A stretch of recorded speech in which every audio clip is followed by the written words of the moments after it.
Income tax वाले आते हैं तो ये चूहा जल्दी जल्दी अपने आलीशान घर को उलट पलट कर गरीब बन जाता है। दरअसल ये चूहा दिन में अंधा भिखारी बनकर भीख मांगता था, जिससे इसकी इतनी कमाई होती थी कि इसने झोपड़ी के अंदर आलीशान महल बनवा रखा था। इसके पास नौकर चाकर भी थे और घर में आते ही भिखारी का कपड़ा उतार कर सूट बूट पहनता था। लेकिन एक दिन जब यह अपने सिक्के गिन रहा था तभी इनकम टैक्स वाले आ जाते हैं।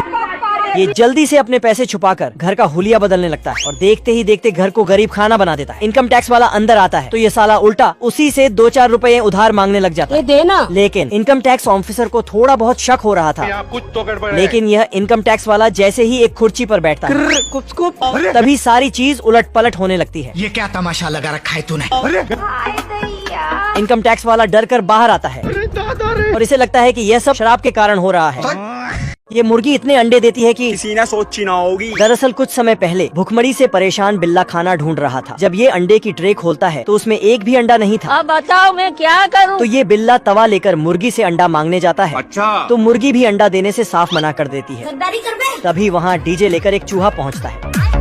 गाना सुनकर ये मुर्गी मैडम दबाकर अंडे देती है।